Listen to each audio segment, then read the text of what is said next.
नमस्कार दोस्तों, कैसे हैं आप। आशा करती हूँ आप स्वस्थ एवं खुशहाल होंगे। तो चलिए आज सुनते हैं विश्व प्रसिद्ध रचनाकार मालती जोशी द्वारा रचित कहानी स्नेहबंध। माँ, ये है मीतू, मैत्रेयी। ध्रुव ने परिचय करवाया तो वह देखती ही रह गई। कटे बालों के नीचे एक छोटा सा चेहरा, वह भी आधा गॉगल से ढका हुआ। नेवी ब्लू की जीन्स के ऊपर चटक पीले रंग का पुलोवर, उस पर बने हुए केबल्स इतने प्यारे कि कोई और होता तो पास बिठाकर पहले डिजाइन उतार लेती, बाकी बातें बाद में होती। पर ये तो थी मीतू, मैत्रेयी। अपनी सारी प्रतिक्रिया मन में ही समेटकर मैंने सहज स्वर में कहा, ड्राइंग रूम में चलकर बैठो तुम लोग, मैं पापा को बुला के लाती हूँ। बच्चों के पापा बगिया में इजी चेयर में लेटे अखबार पढ़ रहे थे। 4 पन्नों का अखबार है, लेकिन उसे पढ़ने में सुबह से शाम कर देंगे। अपनी सारी खींच उन पर उंडेलते हुए कहा, बहू रानी आई है, चलकर मुआयना कर लीजिए।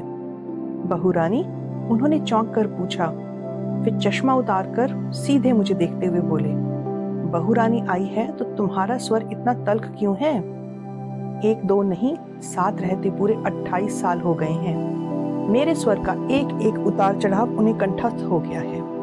फिर भी मैंने कोई जवाब नहीं दिया और चाय बनाने के बहाने रसोई घर में चली गई। आधा पौने घंटे बाद जब चाय नाश्ता सजाकर बाहर ले गई, उस समय ड्राइंग रूम कहकहों से गुलजार था। शायद इसी बीच शिव भी कॉलेज से लौट आया था और उसी के किसी चुटकुले पर सब लोग ठहाके लगा रहे थे। मुझे देखते ही शिव ने आगे बढ़कर ट्रे थाम ली। ध्रुव ने फटाफट मेज से सारा कबाड़ हटाकर जगह बनाई। पानी का जग और चटनी की कटोरी अंदर छूट गई थी। ट्रे रखकर शिव दौड़कर दोनों चीजें ले आया। सब कुछ एकदम स्वाभाविक ढंग से ही तो हो रहा था। जब से मेरी बेटी सविता ससुराल गई है, बेटे इसी तरह मेरा हाथ बटाते हैं। पर पता नहीं क्यों आज मुझे यह सब अच्छा नहीं लगा। थोड़ा तो सब्र किया होता इन लोगों ने। मैं भी तो देखती मीतू नाम की यह लड़की कितना अदब कायदा जानती है। घर की बहू बनकर आ रही है। यह तो हुआ नहीं कि खुद चलकर किचन तक आती, झूठ मूठ ही सही मदद के लिए पूछती, बस लाड साहब की तरह बाहर बैठी रही। देखो मेरे बेचारे बेटे बैरों की तरह भाग भाग कर दौड़ धूप कर रहे हैं। नाश्ते के लिए मैंने गरम समोसे बना लिए थे, सूजी के लड्डू और घर का बना चिवड़ा भी साथ में ही था। जनता ने नाश्ते का सरंजाम देखा और खुश हो गई। हाय माँ, आपने यह सब घर पर बनाया है? मीता किलक कर बोली, मैं तो बिलीव ही नहीं कर सकती। रोज इतना रिच नाश्ता देती हैं आप, तभी तो आपके दोनों सुपुत्र मोटूमल हो रहे हैं। हमें नजर मत लगाओ, ध्रुव ने टोका। माँ की जीवन भर की साधना है हमारे पीछे। जानती हैं मीता जी, शिव ने कृत्रिम गंभीरता ओढ़कर कहा, माँ ने हमको खिला पिलाकर ऐसा तैयार कर दिया है कि अब कैसी भी कर्कश बीवी मिले हम निपट ही लेंगे, मैदान छोड़कर भागेंगे नहीं। कमरा एक बार फिर हंसी में डूब गया, लेकिन मुझे बड़ा ही ताव आ रहा था। मेरे बच्चों को मोटूमल कहने का हक किसे दिया इसने? अभी तो घर में आई ही नहीं और अभी से रौब झाड़ने लगी। वाह, यह भी कोई बात हुई? तुम्हारे माँ बाप ने तुम्हें नहीं खिलाया पिलाया तो हम क्या करें? तुम अपने राज में डबल रोटी खिला खिलाकर उसे दुबला कर लेना बस। चलो माँ, मैंने तंद्रा से चौंक कर देखा, सब लोग उठ खड़े हो गए थे। मीता नमस्ते कर रही थी। गेट तक छोड़कर हम लोग लौट आए। ध्रुव उसे छोड़ने उसके घर तक गया। पहली बार आई थी, बच्चों के पापा घर में आते ही शुरू हो गए। जिस तिस को तो तुम नेक बांटती फिरती हो, उसे बहू रानी को यूं ही खाली हाथ भेज दिया। मैंने कोई जवाब नहीं दिया, खाली प्लेट प्याले समेटकर रसोई में चली आई। पहली बार आई थी तो कोई क्या करे? रीति रिवाजों का ठेका क्या हमने ही दे रखा है? क्या एक बार वह झुककर पैर नहीं छू सकती थी? एकदम ही अंग्रेज बनी जा रही थी। सारी शाम मैं रसोई में ही बनी रही। मुझे मालूम था मेरी प्रतिक्रिया जानने को सब उत्सुक होंगे, पर मैंने किसी को हवा नहीं लगने दी। शिव तक 1-2 बार आकर मंडरा गया, पर मैं व्यस्त होने का दिखावा करती रही। रात खाने की मेज पर भी एक अव्यक्त तनाव सा था। बच्चों के पापा ने 1-2 चुटकुले सुनाकर उसे तोड़ने की कोशिश भी की, पर कुछ बात बनी नहीं। खाने के बाद भी काम कहाँ खत्म होती हैं। सारे दरवाजे खिड़कियां मुझी को देखनी होती है, घर भर की बत्तियां बुझानी होती है, टैंकी में पाइप छोड़ना होता है, दूध दही के बर्तनों को जाली के अलमारी में रखना होता है, आंगन के सूखे कपड़े उतारने होते हैं। एक एक काम निपटाती जा रही थी कि देखा ध्रुव पास आकर खड़ा हो गया। माँ, उसने कुछ कांपते हुए स्वर में पुकारा। क्या है? मैंने तौलिए दहाते हुए पूछा। तुम्हें मीता कैसी लगी? मेरे लगने का क्या है, तुम्हें पसंद आनी चाहिए बस। नो मम्मा, आपकी पसंद बहुत जरूरी है, आपकी और पापा दोनों की ही। शाम से मन में जो अंधड़ उठ रहा था ध्रुव के प्रश्न से तीव्र हो उठा। तुमने जवाब नहीं दिया माँ। अच्छा, यह बताओ, क्या उसे पता था कि तुम उसे कहाँ ले जा रहे हो? हाँ, उसे पता था माँ, लेकिन क्यों? तो क्या वह ढंग के कपड़े पहनकर नहीं आ सकती सी? कम से कम तुम तो उसे बता सकते थे। मैंने कहा था माँ। फिर वह बोली कि मैं जैसी हूँ वैसे ही उन्हें देख लेने दो, सारी उम्र साथ रहना है, आज एक दिन के बेकार नाटक करने का क्या फायदा। खैर अब कपड़ों को छोड़ो, वैसे बताओ कैसी लगी आपको? ध्रुव इतनी अजीजी से पूछ रहा था कि उसका दिल ना दुखाते बना। अच्छी है, मैंने अनमने ढंग से कहा और बात समाप्त कर दी। वरना सच तो यह था कि मैंने मीता को ठीक से देखा ही नहीं था। पहली ही नजर में उसका हुलिया देखा और मन खट्टा हो गया। बहू को लेकर मन में कितनी कोमल कल्पनाएं थी, सब राख हो गई थी। गुस्सा तो अपने लाडले पर आ रहा था। प्रेम करते समय इन लोगों की अक्ल क्या घास कर जलने चली जाती है। ऐसे प्यारे प्यारे रिश्ते आ रहे थे, पर तकदीर में तो यह सरकर सुंदरी लिखी थी ना। एक उसास भर कर रह गई मैं। एक बार हम लोगों की स्वीकृति की मुहर लगने भर की देर थी, फिर तो सारे काम फटाफट और कायदे से होते चले गए। मीता के पिताजी स्वयं घर आए और उन्होंने औपचारिक रूप से रिश्ते की पहल की। मीता को अपनी बहू बना लेने के लिए करबद्ध निवेदन किया। उन्होंने बताया कि पत्नी की मृत्यु के बाद उनके बच्चे अक्सर हॉस्टल में ही पले हैं। वे भी हमेशा टूर पर ही रहते थे। 2 साल पहले बेटे की शादी हुई है, तब से घर आकर कुछ ग्रहण करने लगा है। हॉस्टल में रहने के कारण मीतू काफी कुछ सीखने से वंचित रह गई। वे तो डर रहे थे, पर ध्रुव ने उन्हें आश्वस्त किया कि मेरी माँ बहुत सहनशील और स्नेहमयी है, वे उसे अपने अनुसार ढाल ही लेंगी। उत्तर में ध्रुव के पापा ने भी उन्हें आश्वस्त किया था। कहा कि हम लोग इतने दकियानूसी नहीं हैं कि एक आर्किटेक्ट लड़की में 16वीं सदी की बहू तलाशें। इस प्रकार बहुत ही सौजन्यपूर्ण वातावरण में परिचय का पहला दौर समाप्त हुआ। फिर धूमधाम से सगाई हुई। दोनों पक्षों ने जी खोल कर खर्च किया। दान दहेज तो कुछ लेना नहीं था, सो लेन देन की कड़वाहट भरी चर्चा से बच गए सब लोग। फिर भी मैंने सबकी नजर बचाकर समधी जी के हाथ में एक लिस्ट थमा दी थी। बेटे की शादी थी, नाते रिश्तेदारों के नेक तो मिलने ही चाहिए था। अपनी बेटी को तो लोग देते ही हैं, जिंदगी भर बेटी को देना समाप्त नहीं होता, पर बाकी लोगों को मौका तो सिर्फ शादी में ही मिलता है ना। एक लिस्ट मैंने ध्रुव को भी पकड़ाई थी। लिस्ट क्या थी? होने वाली बहू के लिए पूरी आचार संहिता थी। मीता अब शादी के बाद ही इस घर में आएगी। भविष्य में वह बाल नहीं कटवाएगी, हाथ में चूड़ियां डालने की आदत डालेगी, शादी में सिर ढकेगी, घर में मेहमान रहेंगे तब तक साड़ी ही पहनेगी, लोगों के सामने ध्रुव को नाम लेकर नहीं पुकारेगी। खूब लंबी सोची थी, बारीक से बारीक जो भी बात याद आती गई जोड़ दी थी। शिव ने तो उसका नाम 20 सूत्री कार्यक्रम रख दिया था।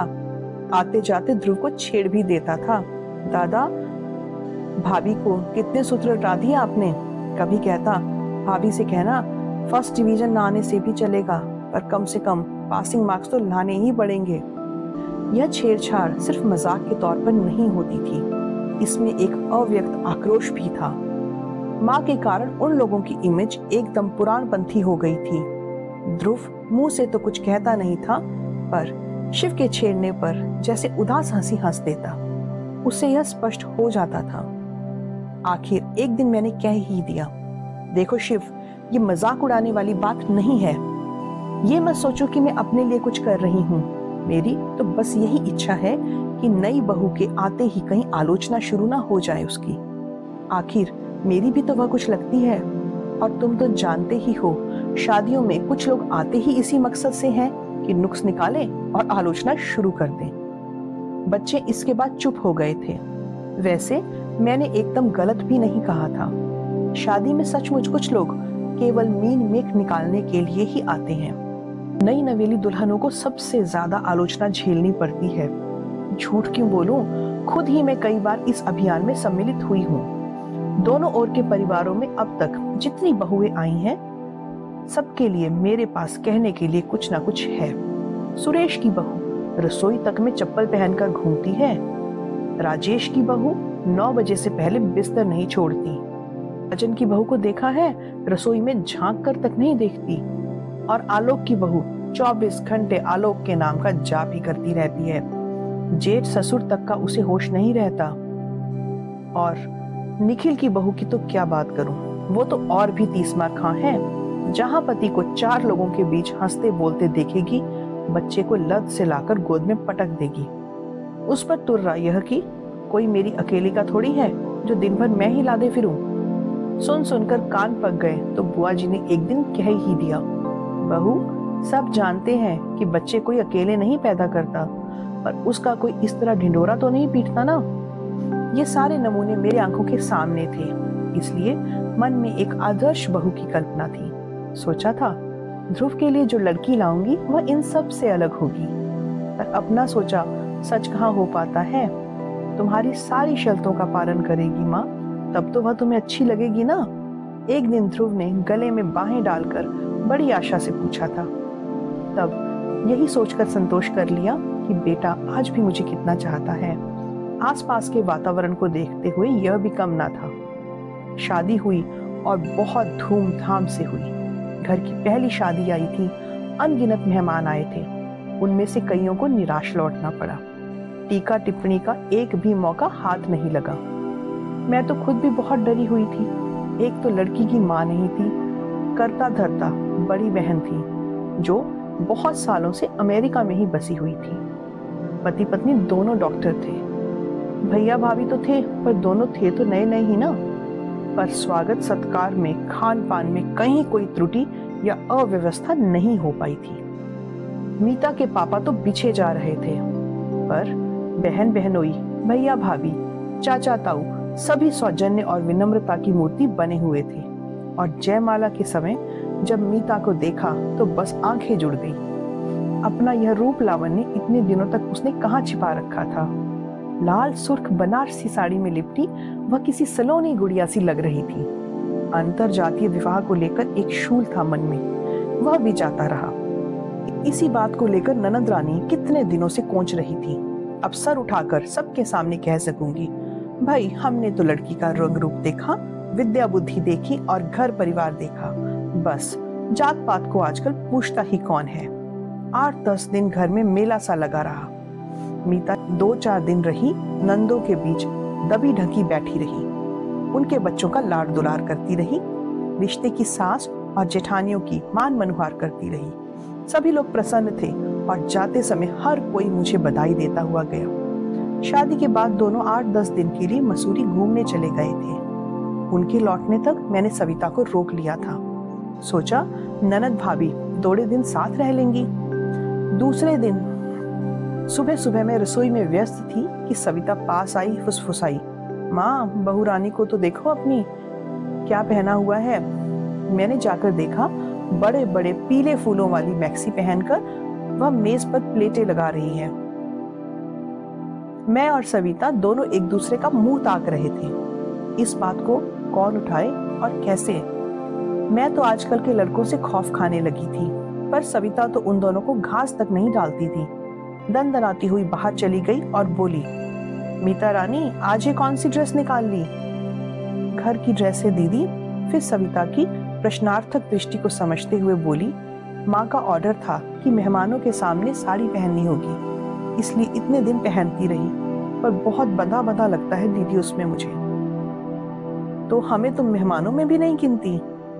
अरे दीदी आप मेहमान थोड़ी हैं, आप तो घर की हैं, आप तो दीदी हैं मेरी।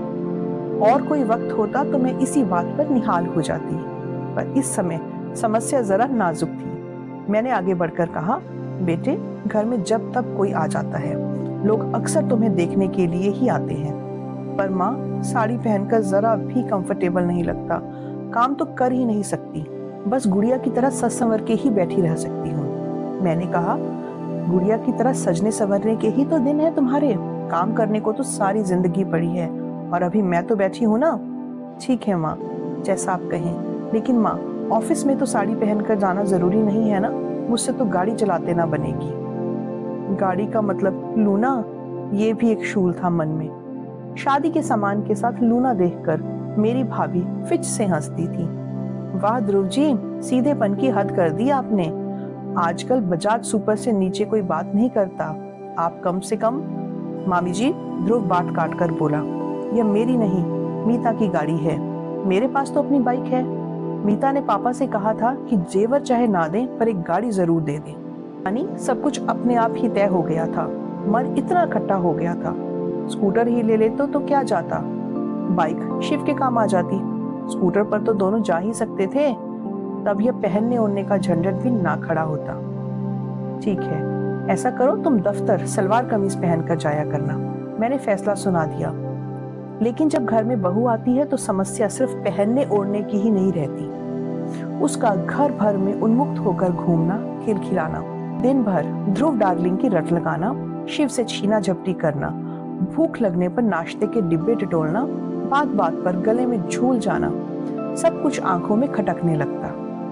बच्चों के पापा तक को उसने नहीं बख्शा था। सुबह वे पेपर पढ़ते तो उनकी कुर्सी के हत्थे पर बैठकर ही पूरा पेपर पढ़ जाती। घर में रहती तब तक उनके आसपास मंडराया करती, पापा का जाप किए जाती, उन्हें इसरार कर करके खाना खिलाती, दवाई समय पर न लेने के लिए डांटती। शाम को लौटती तो चाय का कप हाथ में लेकर सीधे बगिया में पहुंच जाती और छोटे से पीढ़े पर बैठकर उनसे बतियाती रहती। उस समय तो सचमुच मेरा खून जल जाता। घर में जो चल रहा था ठीक ही था, बाहर उसका प्रदर्शन करने की क्या जरूरत थी। आसपास के घरों में कई जोड़ी आंखें उस समय खिड़कियों पर टंग जाती थी। हैरत तो यह थी कि बच्चों को, उनके पापा को यह सब सहज स्वाभाविक लगता था, उनके माथे पर शिकन तक ना आती थी। उस दिन तो हद ही हो गई। रोज की तरह हम लोग दोपहर की चाय ले रहे थे कि मीता आंधी की तरह घर में घुस आई। अरे आज इतनी जल्दी, क्या हुआ? पहले आप लोग आंखें बंद कीजिए प्लीज। अरे बात क्या है वो तो बताओ, आप आंखें तो बंद करो। और हमारे पलक झपकाते ही उसने दोनों के गले में एक एक फूल माला डाल दी और तालियां बजाते हुए किलकने लगी, many happy returns of the day. अरे क्या बात है, मैंने कहना चाहा और अचानक ही मुझे याद आ गया, आज तो 12 दिसंबर थी, हमारी शादी की सालगिरह। दूसरी बातों में इतना खो गई थी कि इतनी याद ही नहीं रहा। मेरा चेहरा देखते ही मेरे गले में झूल गई। पकड़ी गई ना आप, लोगों ने सोच लिया होगा चुप्पी लगा जाएंगे तो सस्ते में छूट जाएंगे। ऐसा नहीं होगा पापा जी, 3,000 कड़कते नोट तैयार रखिए, हम लोगों की नीयत आज अच्छी नहीं है।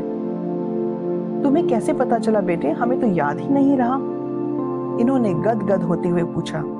लंच के समय ध्रुव की डायरी उलट पलट रही थी, तब नजर पड़ी, उसकी तो ऐसी खबर ली है मैंने, इतनी इंपॉर्टेंट चीज कैसे भूल सकता है वो। ध्रुव है कहाँ? मैंने पूछा। शिव को लेने कॉलेज गया है, हमने तड़ी मारी है तो उसे पढ़ने थोड़े ही देंगे, आज तो हंगामा होगा। फिर थोड़ी देर में वो दोनों भी आ गए। फिर तीनों ने मिलकर हम दोनों की आरती उतारी, पैर छुए और उपहार भी दिए। मेरे लिए प्योर सिल्क की साड़ी और पापा के लिए पुलोवर। उसी समय दोनों चीजों का उद्घाटन करना पड़ा। फिर अमेरिका से उपहार में मिले कैमरे से घर पर रंगीन तस्वीरें खींची गई। फिर सब लोग फेमस स्टूडियो गए। वहां एक ग्रुप फोटो के लिए मीता पारंपरिक बहू की वेशभूषा में सजी थी और मेरे पीछे खूब अच्छे से सिर ढककर खड़ी थी। शिव बार बार उसे छेड़ रहा था। फर्स्ट शो हमने अंगूर मूवी देखी, फिर ब्लू डायमंड में खाना खाया, क्वालिटी में आइसक्रीम और बनारसी पान वाले के यहाँ का पान खाकर लौटे तो रात के 11 बज रहे थे। बहुत थक गई थी मैं, पर यह थकान भी कितनी मीठी थी। बाप रे, थक गई मैं तो। इन लोगों ने तो सचमुच हंगामा ही कर डाला। अब इतनी उछल कूद के लायक थोड़े ही रह गए हम, रात मैंने हंसते हुए कहा। पर देखा ये चुप है और आग्नेय दृष्टि से मुझे घूर रहे हैं। क्या हुआ? मैंने घबरा कर पूछा। वह बेचारी लड़की माँ माँ कहकर मरी जा रही थी। और तुम? क्यों, मैंने क्या किया? मैंने खींच कर कहा। मन में छाई खुशी भाप बनकर उड़ने लगी थी। मुझसे क्या पूछती हो? अपने आप से पूछो, तुमने क्या नहीं किया है वह बेचारी बिना माँ की लड़की के साथ। बिना माँ की है तो मैं क्या करूं? मैं एकदम से फट पड़ी। शाम ममता का एक सूता फूट पड़ा था, अंत में वह जमने लगा था। बिन माँ की है तो मैं क्या करूं, यह तो बताइए। गोद में लेकर घूमूं या लोरी गाकर सुनाऊं? उन्होंने कोई जवाब नहीं दिया और करवट बदलकर लेट गए। इतना गुस्सा आया, यह अच्छा तरीका है, जवाब देते ना बने तो बात ही खत्म कर दो। अजीब मुसीबत है, मैं बुदबुदाई। दिन भर घर में धींगा मुश्ती चलती रहती है, छोटे बड़े का भी लिहाज नहीं रखा जाता, फिर भी मुझे चैन नहीं है। पराई लड़की पर तो इन लोगों की इतनी ममता हो जाती है। साल 6 महीने में अपनी जाई घर आती है, उसका तो कभी ऐसा लाड दुलार नहीं किया किसी ने भी। लाड दुलार क्या खाक करूंगा, वह तो तुम्हारे अनुशासन में पली हुई बेटी है। आज तक कभी खुलकर बात की है उसने मुझसे? अब चुप रहने की बारी मेरी थी। जनवरी के प्रथम सप्ताह में ध्रुव को अचानक ही 6 महीने की ट्रेनिंग के लिए जर्मनी जाने का आदेश मिला। घर में एक खुशी की लहर दौड़ गई। कितने सारे लोगों में सिर्फ उसी का चयन हुआ था। गर्व से हम सब लोगों के कलेजे गज गज भर के हो गए थे। जोर शोर से तैयारियां शुरू हो गई, लेकिन मेरा दिल बैठने लगा। लड़का पहली बार इतनी दूर परदेश जा रहा है, और फिर नई नवेली बहू को पीछे छोड़कर। मीतू को क्यों नहीं ले जाते साथ में, वह भी घूम आएगी, इन्होंने कहा था। लेकिन मीता ने इस प्रस्ताव का विरोध किया। वह बोली, बेकार रुपए फूकने से क्या फायदा पापा जी, ध्रुव का खर्चा तो कंपनी देगी, मेरा तो हम ही लोगों को उठाना पड़ेगा ना, कभी अपना भी चांस आएगा, है ना शिव। वह हमेशा की तरह हंसमुख बने रहने का भरसक प्रयास करती, पर कभी कभी उसका चेहरा बेहद उदास हो जाता। स्वाभाविक भी था, पर मुझे चिंता हो चली थी। आखिर मैंने एक दिन ध्रुव से कहा, बेटा तुम्हारे लौट आने तक मीता अपने पापा के यहाँ रहे तो कैसा है? कहीं भी रह लेगी माँ, 6 महीने की तो बात है, पलक झपकते ही बीत जाएंगे, और सब कुछ ठीक ठाक रहा तो लौटते समय 15-20 दिन के लिए उसे बुला लूंगा, वहां भी घूम घाम लेगी। उसने तो बात समाप्त कर दी, पर मेरी चिंता वैसी की वैसी बनी हुई थी। बच्चों के पापा का इन दिनों कुछ ठीक नहीं था। वह यहाँ उदास बनी रहेगी तो उसका संबंध सीधे मुझसे जोड़ देंगे, इसीलिए मुझे डर लग रहा था। शिव और मीता ध्रुव को बंबई छोड़ने तक गए थे। लौटकर मीता अपने पापा के यहाँ चली गई। उसकी भाभी के यहाँ लड़का हुआ था। फिर महीने भर बाद भाभी अपने पियर चली गई तो उसने घर की देखभाल के लिए वहां रह जाना चाहा, तो हमने कोई आपत्ति नहीं की। लेकिन मेरा घर एकदम सुनसान हो गया था। बच्चों के पापा ध्रुव से ज्यादा मीता को मिस कर रहे थे। हर चौथे 8वें दिन समधियाने पहुंच जाते, कभी घसीट कर साथ मुझे भी ले जाते। तब समधी जी चुटकी लेते, अपने बच्चों के लिए कैसे दौड़ दौड़ कर आ जाते हैं आप, मुझ गरीब की तो कभी सुध भी नहीं ली आपने। शिव भी अक्सर देर से घर लौटता, कभी भाभी के साथ शॉपिंग करनी होती थी या कभी उनके साथ मूवी देखनी होती थी। कभी कभार वह भी घर पर आ जाती, पर पहले का सा तूफान बर्पा नहीं करता। हंसती खिलखिलाती, पर उसमें पहले किसी जीवंतता नहीं थी। जब वह चली जाती तो यह कहते, कहा था साथ चली जाओ, तब नहीं मानी, पैसे का मुंह देखती रही, अब मन ही मन घुल रही है ना। मार्च का अंतिम सप्ताह रहा होगा। एक रात अचानक इनके पेट में जोर का दर्द उठा। पता नहीं कितनी देर से तड़प रहे थे। मेरी तो अचानक ही नींद खुली तो देखा पेट पकड़े बैठे हैं, चेहरा सफेद पड़ा हुआ था। क्या हुआ, मैंने घबराकर पूछा, क्या पेट दर्द कर रहा है? उन्होंने कोई जवाब नहीं दिया। मैं उठी, पानी गर्म किया, रुई में हींग की डली लपेट कर उसे जलाया, फिर प्लेट में अजवाइन, काला नमक, हींग और गर्म पानी लेकर इनके पास आई। वे मना करते रहे, पर जब मैं बार बार आग्रह करने लगी तो चिढ़कर बोले, जरा बात को समझा करो, वैसा दर्द नहीं है भाई। फिर कैसा है? मैं दोपहर से बाथरूम नहीं गया हूँ। और अब बता रहे हो आप? मैं फटी फटी आंखों से उन्हें देखती रह गई। शिव के पेपर्स चल रहे थे, पढ़कर शायद अभी अभी सोया था, पर उसे जगाना पड़ा। उतनी रात जाकर वह डॉक्टर शुक्ला को लिवा लाया। उन्होंने मुआयना किया और पूछा, ये तकलीफ कब से है आपको? जी 15-20 दिन से थोड़ा कष्ट हो रहा था। इतना ताव आया मुझे, इतने दिनों तक चुप बने रहने में क्या तुक था? शिव बोला, माँ यह समय गुस्सा करने का नहीं है, बाद में निपट लेना, पहले उन्हें संभालो। राम राम करते वह रात बीती। सुबह भर्ती होना ही पड़ा। प्रोस्टेट की शिकायत थी, ऑपरेशन जरूरी था। इन्होंने पहले ही आदेश सुना दिए थे, प्राइवेट नर्सिंग होम नहीं जाएंगे हम, सरकारी अस्पताल में भी प्राइवेट वार्ड नहीं लेंगे, जर्नल में रहेंगे। इस ऑपरेशन के बाद नर्सिंग की बहुत जरूरत होती है, प्राइवेट वार्ड में कोई झांकता भी नहीं, 10 बार बुलाने जाना पड़ता है तब कोई आता है। उनकी बात ना मानने का कोई उपाय नहीं था, खजाने की चाबी तो उन्हीं के पास थी। ध्रुव यहाँ होता तो बात दूसरी थी, पर अब उतनी दूर से उसे बुलाने का कोई मतलब ही ना था। जनरल वार्ड में जो एक रात गुजारी है, उफ, जिंदगी भर याद रहेगी। इनकी वैसी हालत में नींद आने का तो कोई प्रश्न ही नहीं था, पर आसपास के वातावरण ने मन को इतना बोझिल कर दिया कि सुबह उठकर लगा कि मैं ही बीमार हूँ, और दुर्गंध अब भी याद आती है तो मन पर कांटे से उगाते हैं। सुबह शिव कहीं से चाय लाया था मेरे लिए, पर घूंट भर भी गले से नहीं उतरी। 10 बजे ऑपरेशन होने को था, 9 बजे ही इन्हें स्ट्रेचर पर डालकर ले गए। मैं और शिव भी पीछे पीछे चल पड़े, जहां तक जाने दिया वहां तक गए।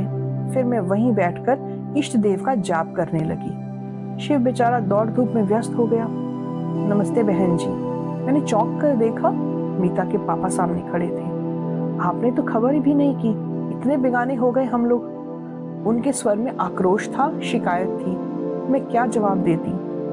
वो तो मीतू अभी किसी काम से घर गई थी, तब पड़ोस के मेहता साहब ने बताया। सब कुछ इतना अचानक हो गया, मैंने अपराधी स्वर में कहा। शिव बेचारा एकदम अकेला पड़ गया था, सारी दौड़ भाग उसी के जिम्मे थी। यही तो मैं कह रहा हूँ, उसे अकेले सारी दौड़ भाग करने की क्या जरूरत थी? हम लोग किस लिए हैं? कल को कोई सुनेगा तो क्या कहेगा? ध्रुव को क्या जवाब देंगे हम लोग? उनसे तो जो भी कहेगा, मुझे तो अपनी चिंता हो गई थी। ध्रुव मुझसे क्या कहेगा? इन पर इतना ताव आ रहा था, दर्द से तड़प रहे थे, पर मजाल है जब बटुए की पकड़ जरा सी ढीली हो जाए। जनरल वार्ड में रहेंगे, वहां नर्सिंग अच्छी होती है। अब इतने बड़े आदमी को उस नर्क में ले जाऊंगी, कैसा लगेगा? अपनी उस दुश्चिंता में यह पूछना भी याद ना रहा कि मीता कहाँ है। 11:30 बजे उन्हें थिएटर के पास वाले कमरे में लाकर रखा गया। ऐसे हट्टे कट्टे हंसते बोलते व्यक्ति को इस तरह असहाय अवस्था में देखकर मेरी तो रुलाई ही फूट गई। मीता के भाई नरेश ने मुझे सहारा देकर बाहर ले आया और बाहर बेंच पर बिठा दिया। असहाय सी मैं वहां बैठी रही। 2 घंटे बाद उन्हें वार्ड में ले जाने की अनुमति मिली। ये 2 घंटे मेरे लिए 2 युग जैसे हो गए थे। वार्ड में वापसी के समय काफिला जरा बड़ा था, घर परिवार के लोग थे और स्टाफ के भी। ढेर सी शीशियां स्ट्रेचर के साथ चल रही थी और सब लोग उन्हें उठाए हुए थे। माँ, तुम सीढ़ियों से आ जाओ, लिफ्ट पे तुम्हें परेशानी होगी, शिव ने कहा तो मैं सीढ़ियों की ओर मुड़ गई। हाफती हाफती ऊपर पहुंची, तब तक स्ट्रेचर शायद वार्ड में पहुंच चुका था, क्योंकि गलियारे में उसका कहीं पता ही नहीं था। मैं वार्ड तक पहुंची ही थी कि नरेश की आवाज आई, माँ जी इधर आइए। उसके पीछे चलती हुई मैं गलियारे के छोर तक पहुंची। डीलक्स रूम का दरवाजा खुला और खाली स्ट्रेचर थामे लोग बाहर निकले। यह कमरा? मैंने अस्फुट स्वर में कहा। भाभी ने बुक करवाया है, मेरा असमंजस ताड़कर शिव पास आकर फुसफुसाया। ये उनके ही बस की बात थी, उसके पापा गर्व से बता रहे थे। सुपरिटेंडेंट से जाकर भिड़ गई, खड़े खड़े रूम अलॉट करवा दिया। बड़ी लड़ाकू लड़की है ये भी। मैंने मीता की ओर देखा, वह चुपचाप इनके पलंग के पास खड़ी थी। घर पर तो तिनका भी नहीं उठाती, नरेश बोला। जब से यहाँ आई है तब से सफाई में जुटी है, 3 बार तो घर के चक्कर लगाई है। ये सब सास को खुश करने के फॉर्मूले हैं, समधी जी ने स्नेहत स्वर में कहा। कमरा सचमुच दूल्हा पूछा चमक रहा था। दोनों पलंगों पर घर की साफ चादरें और तकिए रखे हुए थे। टेबल पर सफेद टेबल क्लॉथ था, अलमारी में साफ सुथरे कागज बिछे हुए थे। उनमें मेरे और इनके कुछ कपड़े तह कर रखे हुए थे। चाय, शक्कर, कप, प्लेटें, माचिस, कुछ भी तो नहीं भूली थी वो। बाथरूम में बाल्टी, मग, तौलिया, चौकी सब व्यवस्थित ढंग से सजा हुआ था। थोड़ी देर में स्टोव की घरघराहट शुरू हो गई। देखा तो मीता चाय बना रही थी। माँ, चाय पी लीजिए। थोड़ी देर में वह मेरे सामने खड़ी थी। कमरे में आने के बाद से उसने पहली बार बात की थी और उसका स्वर भी अत्यंत सपाट था। चाय यहाँ? मैंने एक बेमतलब सा जुमला उठाया। तो कहाँ पिएंगी? क्या पापा को इस हालत में छोड़कर आप घर जाएंगी? उसकी बात में तर्क भी था, पर उससे भी ज्यादा वजनदार उसकी आवाज थी। मैंने चुपचाप उसके हाथों से प्याला लिया और होठों से लगा लिया। मेरे चाय लेते ही सबने जैसे राहत महसूस की, क्योंकि सभी थके हुए थे। बहुत बेमन से प्याला उठाया था मैंने, पर सच कहूं तो पीने के बाद जी एकदम हल्का हो गया। सुबह से सिर भारी हो गया था, वह भी थोड़ा उतर गया। 5 बजे के करीब उन्हें कुछ होश आया। मीता उनके पास ही बैठी हुई थी। उसे देखकर उतनी पीड़ा में भी वे मुस्कुरा दिए। तब मुझे यह एहसास हुआ कि सचमुच उनकी यंत्रणा बहुत भीषण रही होगी। नहीं तो क्या ऑपरेशन से पहले एक बार भी अपनी लाडली बहू को याद ना करते? पापा, आप और भैया अब घर जाइए। मीता का फरमान छूटा। रात को मेरा और माँ का खाना लेकर भैया आएंगे, आप सब सुबह आइएगा। मैं फल फूल खा लूंगी, मैंने हल्का सा प्रतिवाद किया। आपके लिए पक्का खाना बन जाएगा, उसने मेरी ओर बिना देखे ही जवाब दिया। वैसे बहन जी, चाहे तो आप हमारे घर चलकर आराम कर सकती हैं। पापा प्लीज, उसने जैसे सारे विवाद को समाप्त करते हुए कहा और दोनों को जबरन घर भी रवाना कर दिया। फिर शिव के साथ बैठकर उसने सारे पर्चे पढ़े और शिव को दवाई लाने भेज दिया और खुद इनके पास पलंग के पास स्टूल खींचकर बैठ गई। दूसरे पलंग पर मैं चुपचाप पड़ी रही, बोलने की शक्ति ही नहीं रह गई थी। 2 रातों का जागरण था, थकान थी, तनाव था, कब झपकी लग गई पता ही नहीं चला। मीता ने खाने के लिए जगाया, तब जाकर आंख खुली। समधी जी से रहा नहीं गया होगा, खाना लेकर खुद आ गए थे। बाद में लाडो की फटकार भी तो सुननी पड़ी थी उनको। ये शिव का भी खाना लाए थे, पर मीता ने उसे अस्पताल में खाने नहीं दिया। शिव, तुम पापा के साथ घर जाओगे और सुबह पेपर के बाद ही यहाँ आना, समझे? लेकिन भाभी, यहाँ वह मिमी आया। यहाँ की चिंता मत करो, यहाँ मैं हूँ, माँ है और भैया हैं। शिव बहुत कुनकुनाया, पर आखिर उसे जाना ही पड़ा। उन लोगों को छोड़ने के लिए नरेश जी भी नीचे तक गए। मीता ने उनसे मेरे लिए पान मंगवाया। पान के बिना आज पूरा दिन हो गया था, पर मुझे याद ही नहीं आई थी। पर पता नहीं कैसे मीता जान गई थी कि खाने के बाद मुझे तलब जरूर आएगी। खाने के बाद उसने मेरा बिस्तर ठीक किया, फिर बाथरूम में जाकर सारी प्लेटें गिलास धो डाले, दूध एक बार फिर गर्म किया और सोने की तैयारी करने लगी। भैया, 12 बजे तक मैं एक झपकी ले लूं, फिर ड्यूटी पर आ जाऊंगी, फिर आप चाहे पूरी रात सोए रहना, उसने कहा और आराम कुर्सी में हाथ का तकिया बनाकर लेट गई। नरेश पलंग के पास एक कुर्सी खींचकर बैठ गया। मेरे आराम में जरा भी खलल ना डालते हुए दोनों भाई बहन नाइट ड्यूटी निभाने को तत्पर थे।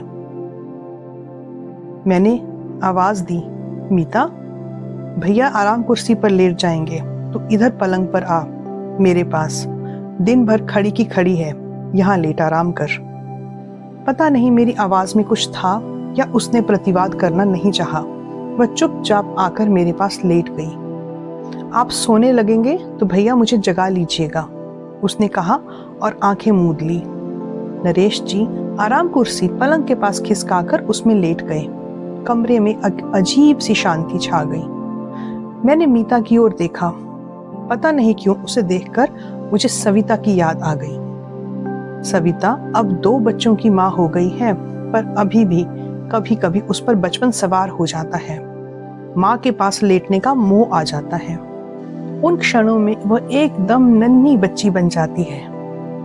मेरे पास यह लेटी एक नन्ही सी लड़की ही तो है, इसका भी तो कभी कभी मन होता होगा। तब किसके आंचल में मुंह छुपाती होगी? बड़ी बहन है और वो भी 7 समुंदर दूर। भाभी तो खुद ही बच्ची है अभी। वह मेरी ओर पीठ करके लेटी थी निष्पद। सलवार सूट उतारकर उसने नाइटी पहन ली थी। उसमें तो वह बिल्कुल ही छोटी सी बच्ची लग रही थी। दिन भर किसी उग्र तेज में दप दप करता उसका चेहरा अब एकदम निरीह, निष्पाप शिशु सा लग रहा था। ममता का एक ज्वर सा उठा था मेरे मन में। एकदम उसे अंक में भर लेने की इच्छा हुई, पर संकोच से मैं बस उसकी पीठ पर बालों पर हाथ फेरती रही। वह मेरे वात्सल्य के उद्रेक से अनजान बनी वैसी ही निष्पद पड़ी रही। अचानक मेरी उंगलियां उसकी पलकों को छू गई। वो गीली थी। क्या हुआ बेटा? मैंने प्यार से पूछा। वह कुछ नहीं बोली, बस जैसे रुलाई रोकने के लिए होंठ सख्ती से भींच लिए थे। अपने पापा जी के लिए परेशान हो? पर डॉक्टर साहब तो कह रहे थे अब वे बिल्कुल ठीक हैं। ऑपरेशन भी बहुत अच्छा हुआ है, बस 1-2 दिन में उठकर बैठ जाएंगे। यही कह रहे थे ना डॉक्टर साहब। तू क्यों चिंता करती है मीता? कहते कहते मैं भी शंकाकुल हो उठी। वह एकदम पलटी, कुछ क्षण मुझे देखती रही, फिर मेरी छाती में मुंह छुपाकर सुबकते हुए बोली, पहले आप यह बताइए, आपने मुझे खबर क्यों नहीं की? भैया और पापा को क्यों नहीं बताया? पापा जी इतने बीमार हो गए और किसी को मेरी याद नहीं आई। इतना पराया कर दिया आपने मुझे। आप मुझे अपना नहीं समझती। यही तो अपने आप को कटघरे में खड़ा करके मैं बार बार पूछ रही थी कि मुझे उसकी याद क्यों ना आई।